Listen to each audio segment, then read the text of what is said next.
This is Toledo Symphony Lab, a behind-the-scenes look at the world of classical music from WGTE Public Media and your Toledo Symphony. I'm Brad Cresswell.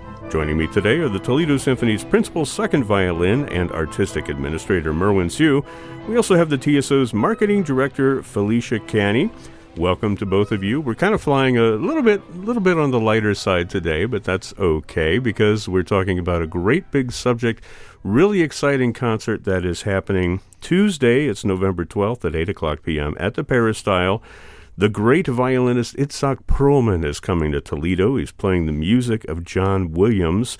More information at toledosymphony.com. You can also check out the box office at 419-246-8000. So, Felicia and Merwin, we're going to be talking about Itzhak Perlman today, but also about the conductor who's coming in. As I understand it, the conductor is performing the first time with Itzhak Perlman, so it should be an exciting collaboration. And that is Christian Reif, who is a German conductor by birth, but has done a lot of work in the States.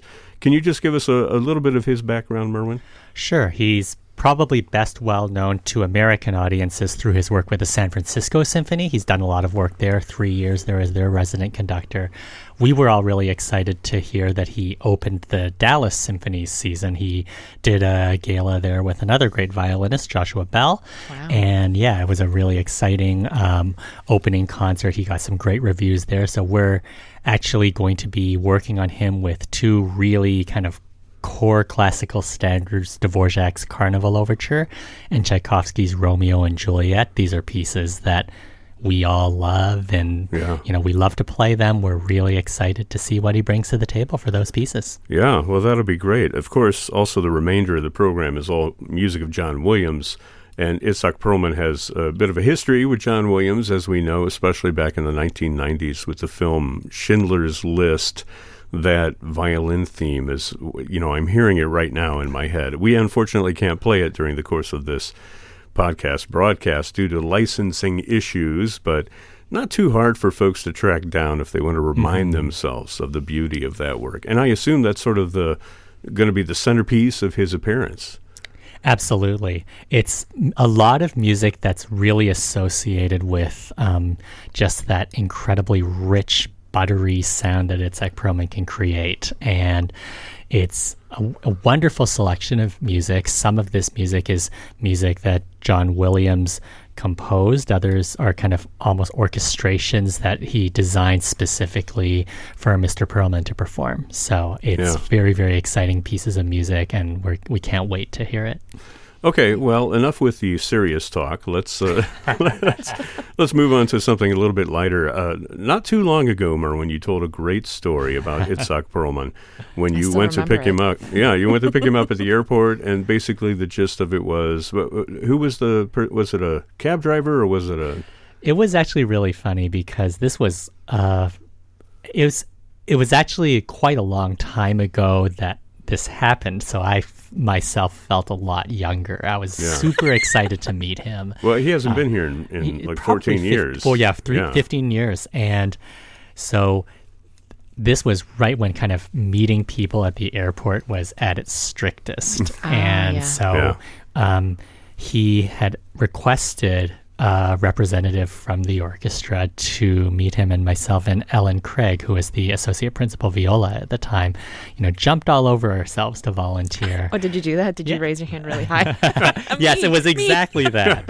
Pick me. And we rode over there in a stretch limo. We were all super excited. We had to, go through all these like really strict security procedures, and then we were at the gate waiting for him.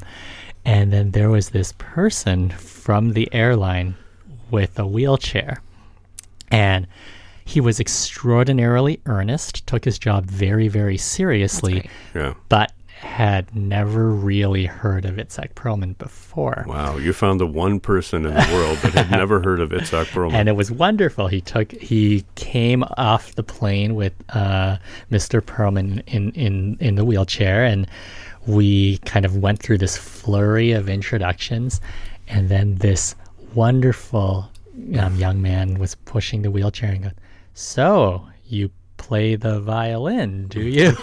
Small talk Yes. at its finest. Absolutely. And he's like, "Yes, I play the violin a little bit." And wow. So you're going to be doing a concert with the Toledo Symphony. It's hit the big time. I know. Yes. The awe in his voice was wonderful.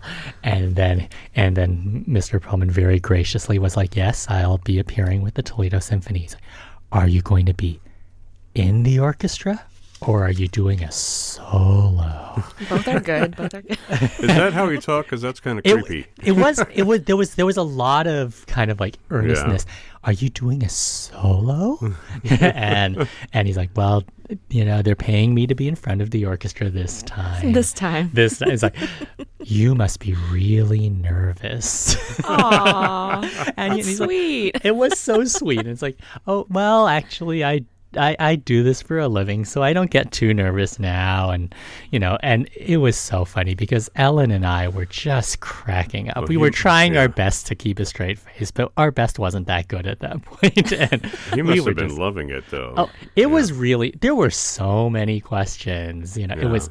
So, do you play anything else, or do you just play the violin? And yeah, it was just. The Detroit airport has never seemed so vast as Just kept extending itself. I know it was a long trip. It was a long trip out the gate. Yeah. How did he leave it then? I mean, when he said goodbye. Well, actually, there was one question towards the end that was actually very thought-provoking. It was like kind of, what was the one? There must have been some place that made you nervous. Like, was there? And he talked about Mr. Perlman talked about performing at the Forbidden City. And that was actually a really interesting kind of conversation. So did that impress the guy then? I mean, Toledo Symphony, Forbidden City, he must have been impressed. Something like that. I don't really think of Toledo and the Forbidden City in one, in a typical sentence. But yeah.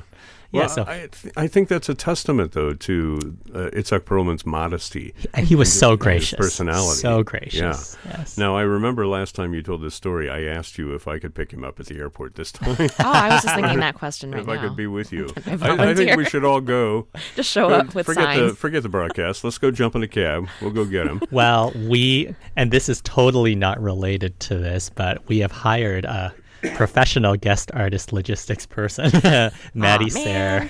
Join. Well, Maddie's wonderful, and he's going to be, coordinating all of these logistics as opposed to leaving it to amateurs like myself. I'm sure you did great. Can you arrange for the same gentleman to come wheel him out of the airport? We should look that up. We'll look that up. I'm sure it would be interesting. Yeah. Have a little reunion of sorts. Yes. Well, now that we've sort of given a little glimpse into Itzhak Perlman's offstage demeanor, which is wonderful. I love to hear stories like that of somebody who is so famous and so well-known, iconic, but who also, is just like, it's a cliche to say a regular person, but let's say a nice person and somebody who doesn't take themselves so seriously that, they take anything as an affront to, their image. So it's fantastic that he has that offstage persona as well. But I want to talk a little bit about Itzhak Perlman, and we're going to do a little test your Itzhak IQ. Okay, this isn't really a quiz. Well, yeah, it's kind of a quiz. It's always a quiz. Right. So we're gonna check and see. Let me pull up a little music here, if I can get it.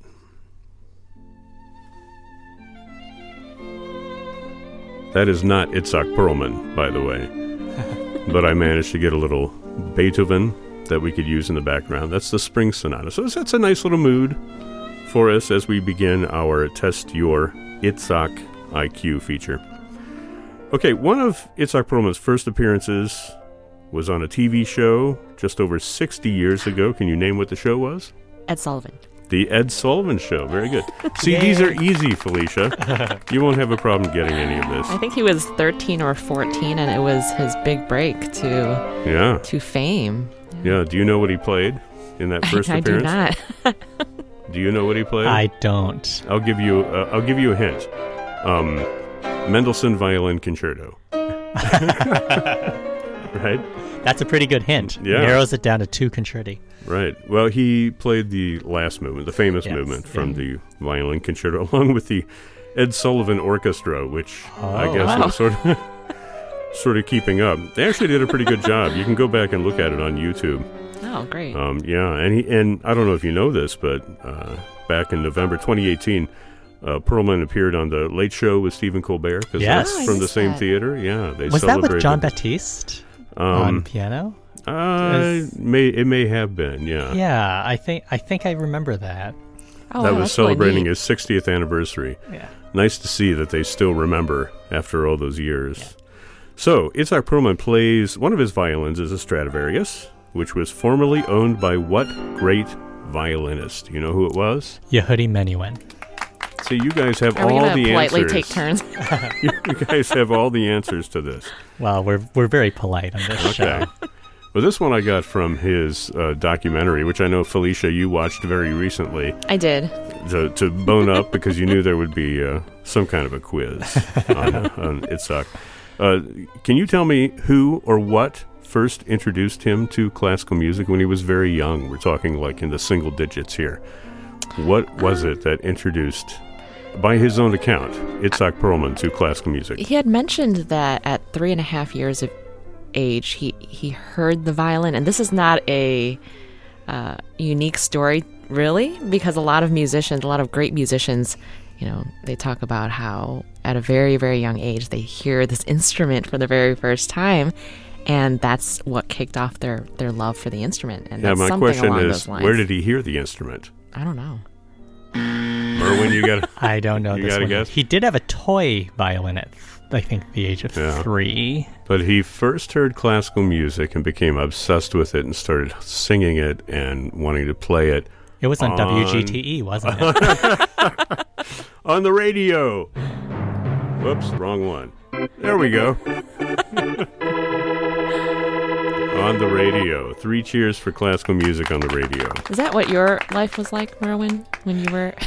It's funny. I did 3? Actually listen to a lot of CBC when I was a baby, from what I understand. See? Well, greatness, right next to me. So, but you're right, he was given a miniature violin when he was 3 years old, which he didn't like because he wanted to play a real violin. But he started playing, he taught himself initially how to play stuff. I mean, that's, Prodigy City right there.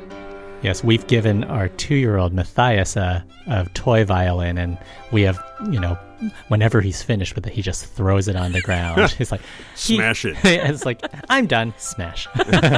Good. And then you take out another one from the closet. Yeah. You open up your closet and there's a whole bunch of them stacked up, ready just to go. In case. This is not true. That is not what my closets look like. That's right. There's skeletons, but no extra violins. Well, we are just past Halloween. I guess it's still the season.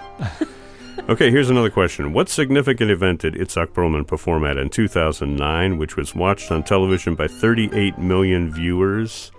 It was either the pick one. Presidential inauguration or the finale of the Great British Bake Off. No? The Bake Off. No Bake Off. No Bake Off. Although, interestingly enough, he has said that he would love to be able to cook, but he only uses a microwave. He leaves the cooking to his wife and kids. But no, of course he played at Obama's inauguration in 2009. It's a wonderful arrangement, actually, by John Williams, the Air and Simple Gifts. It's for clarinet and piano, cello, and violin, and it's a really beautiful arrangement. Yeah. Oh, it's a great combination. So much good music written for that combination. Yeah. Next question. What pop star is Itzhak good friends with? He's even appeared on one of their albums and sometimes shows up unannounced to play at live concerts with this pop star. Who would that be? And this is somebody, think about the fact that we're playing Beethoven right now. This is somebody who has co-authored a song with Beethoven. Oh, like a pianist? Who would it be? A pop star? Billy Joel? Billy Joel. Wow. Oh, yeah. That's a good guess. Itzhak Perlman has just shown up, popped up at different concerts, and played along with him. I did not know that. Yeah. That's fun. Okay. Maybe that'll happen this time. Billy Joel will pop backstage. Up at, Do you know something? Way to set expectations appropriately, Felicia. But you've had the music of Billy Joel here, I remember, with Michael Cavanaugh a while back. So maybe Michael Cavanaugh can make an appearance with There'll be surprises. No, there won't. They'll never know. It's sort of like, A Christmas Story. When he puts on the the broken glasses at the end. He's like, they'll never know. Yeah, okay. Well, we are starting to get into the Christmas season, right? Mm-hmm. Yeah. Okay, which of the following awards has Itzhak Perlman not received? A Lifetime Grammy Award, the U.S. Medal of Freedom, National Medal of Arts, Kennedy Center Honor, or the Presidential Medal of Freedom? Oh. Could be a trick question. I feel like he's received all of these. Yes. That was going to be my guess. Yeah. And those If are not, I just, would give them all to him. those are just some of the awards, obviously, that he has received. Although he didn't get an Academy Award specifically, but the soundtrack by John Williams for Schindler's List, for instance, back in the 1990s, that did win an Academy Award. Can you name all the movies that he has played on this soundtrack? There's Schindler's List. There is Memoirs of a Geisha. There's Hero. There's Fantasia 2000, of course. Yeah. And the one that surprised me was based on a former Rod Serling TV show. Do you know what I'm talking about? No. If I do a dee dee dee dee dee dee dee dee dee dee dee dee. He's listed as playing solo violin parts for Twilight Zone, the movie. Zone? Yeah. Wow. Jerry Goldsmith was the composer for that. I'm going to completely bypass the Twilight Zone and try to imagine Itzhak Perlman appearing for a Twilight movie instead. He's like, yeah, I'll do it.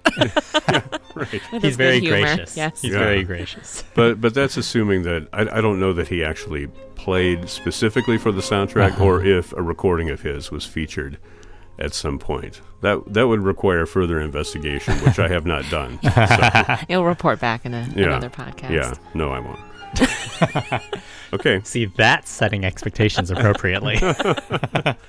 Just another quick question here. Well, a couple of questions. So, Itzhak Perlman and his wife, Toby, have been married for over 50 years. They met as teenagers. Can you tell me where they met? And this is just like, not specific, but At just a Billy Cool. Joel concert? Juilliard? Were they at Juilliard together? I think they were at Juilliard together, but they actually met at a summer music camp. And it's a interesting story because Toby Friedlander was her name at the time. She was a violinist at Juilliard. And evidently when she heard Itzhak Perlman play for the first time, she went backstage to introduce herself to him and actually kind of sort of proposed right there. Yeah, She said, I want to marry you. That was her introduction to him. So I don't think he had a choice after He's that. like, okay. Yeah. That's a great story, though. Now, here's the last one. Despite performing for them several times, Itzhak Perlman says that he has bad luck for what organization? Oh, wow. And it's not the Toledo Symphony. I've never. I don't he think messes I know. up at. Think sports team. They're not in the World The Series. New York Mets. New York Mets, exactly. He loves the New York Mets, but evidently every time that he's played the national anthem for them, they've lost. Well, that does happen to the Mets every once in a while. Yeah. Just a coincidence. Okay, well, that was our Test Your Itzhak IQ. I think you guys did pretty well. Yeah, that right? wasn't too scary. Yeah, we can give you a little smattering of applause. I took some deep for breaths that. beforehand. Yeah. Now, Merwin, you obviously have had contact with Mr. Perlman before, telling us that story and playing in the orchestra even back then, those 15 years ago. What about you, Felicia? Have you come across, rubbed shoulders with Itzhak Perlman in the past? No, not yet.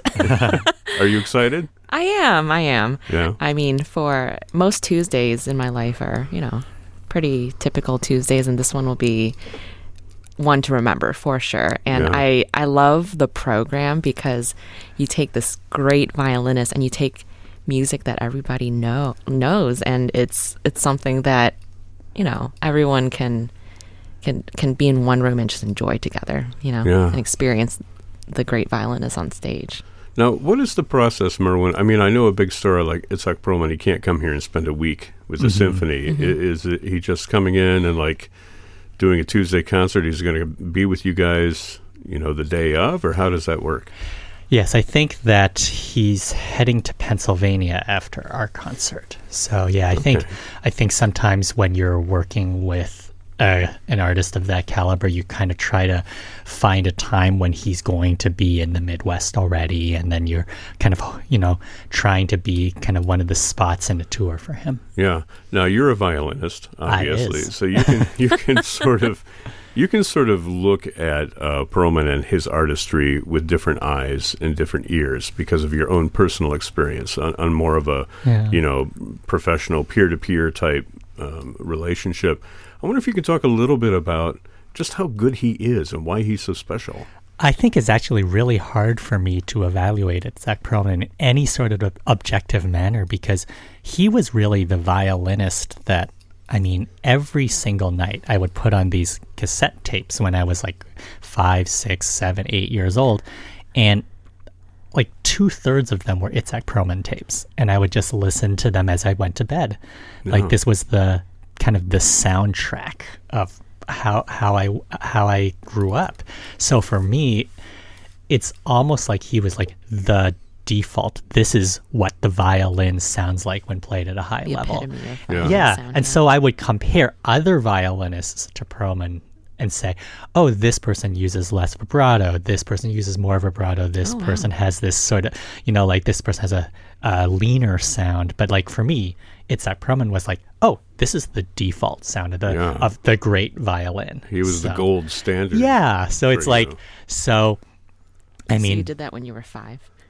Well, I think the comparisons may have come later. Little Merwin. Yeah. But like that's smashing your toy violins. Or real ones. Yeah. I don't sound like Itzhak Perlman yet. Smash. Yeah. Well, wow, that hit closer to home than I thought it would. I don't know. I have a theory about great artists, and I think the greatest of great artists generally have some kind of a connection to their humanity that resonates through what they do and through their music. That's a great point. Do you sense with Itzhak Perlman that, if he was a different kind of person to begin with, he may not have had, the same impact that he has had? In the documentary that I watched, and this one was recorded in 1970s, 1978 or something like that, he talked about his parents and how he was lucky to be born into the family that he was born into, because they raised him with so much love and treated him like a normal human being. And they supported him when he was interested in moving to New York to start his career in music. Yeah. He told stories about his mom living in these like tiny little apartments in New York City with him, and they would move year after year so until he got his big break. So I think that I completely agree with you that greatness is strongly tied to humanity. That connection is very strong, and he talks a lot about how his parents, infused that into him. Mm-hmm. Yeah. Well, you both are parents, and you Absolutely. have. I should be better. Think about the sacrifices that his parents made for him, as you alluded to, Felicia, and putting that in your own perspective. How difficult that would be. Absolutely, to follow through and try to, support your kid if they turned out to be a prodigy, like Itzhak Perlman, and relocating to a different country and a whole different world to make that happen. It must have been an incredible experience. I think he moved here to the United States when he was in his teenage years, maybe. Yeah. I think one of the things that so many parents can relate to is there's almost no greater joy, though, when you see your kids having joy. Oh, that's so true. And I think that one of the wonderful things about Itzhak Perlman is there's this manifest joy that he has in making music. Mm-hmm. And I think that it's funny. I think a lot of times, we tend to almost kind of mythologize the composer, and sometimes performers talk about, I am nothing but a vessel through which the composer speaks. And I feel like, sometimes it's really important that, I think that it's not just a connection between composer and audience. I think the performer really has to inject something of themselves, not necessarily in a way like, this is my personal style, but this sense of their humanity and their sense of, why these pieces come together. Why am I choosing to perform this piece out of all the great pieces that I could be playing? Why this one? And, I think that, while in no way, making himself more important than the composer, you always get a sense that Itzhak Perlman is a presence when he plays. It's, and I think that's something really wonderful, and it's not self-aggrandizing at all, but it's just this willingness to be open and willingness to be sharing part of himself that I think makes him a great performer. And the joy is what people want to see when they're sitting in the audience watching anyone on stage. So I can't wait. Well, I think that this concert that's happening on Tuesday is heightened by the fact that you talk, Merwin, about, the artist sometimes saying that they are the vessel for the composer, that kind of thing. Well, we're talking about a composer who is alive and with us and who is friends with Itzhak Perlman, and they have collaborated many times. So in a way, I think the spirit of John Williams is going to be on that stage as well, because certainly everything that Itzhak has shared with him and taken from him will be alive on that stage. And I think it's safe to say that nobody can really play that Schindler's List theme absolutely like Itzhak Perlman. Yeah, there's a video of him on YouTube talking about when John Williams asked him the first time, to play that, and said that he was working on a movie and he had written this music that had sort of a Jewish folk theme to it, and sent it to Itzhak Perlman, who took it for a day or two before deciding to do it. But it turned out to be, of course, a perfect fit. And I know a lot of different, not only violinists, but different instrumentalists, even singers that I've heard, have talked about their cultural heritage, of course, and how important a role that plays, not only in music that they perform that is based on that cultural heritage. In this case, Itzhak Perlman, born in Israel, with a Jewish background, but also resonates throughout every piece of music that they play. Now, would you agree that Itzhak Perlman sort of brings that sense of feeling and pathos to all of his music as well? I certainly think that's fair, and I think that, again, I think there's this willingness to be vulnerable in the music, and I think that might be I don't necessarily feel qualified to speak about how his cultural heritage impacts his performance, but it does seem like there's a direct connection. And when you hear his performances as a klezmer violinist, when he, you can really hear the directness of that connection, and you can hear it in his jazz too. Absolutely. He's just as comfortable with Tsigan as he is with Oscar Peterson, Oscar Peterson or My Funny Valentine or something like that. Somebody who certainly transcends different genres of music. Well, we're going to have to wrap it up. The concert again is happening Tuesday evening at 8:00 p.m., November 12th. More information at ToledoSymphony.com. The box office number is 419-246-8000. Very few tickets, if any, left at this point. So if you are interested, call them up right now. This is your last chance, perhaps, to see the great violinist Itzhak Perlman here in Toledo. This program is a production of WGTE Public Media and is generously underwritten by the Rita Barber Kern Foundation in collaboration with our sponsor, the Toledo Symphony. You can download episodes of this program as a podcast by going to our website at wgte.org/lab. You can also subscribe to us through your podcast app of choice, including Apple Podcasts and Google Podcasts. My thanks to our panelists today, Merwin Siu and Felicia Canny. I'm Brad Cresswell, and this has been Toledo Symphony Lab from FM 91.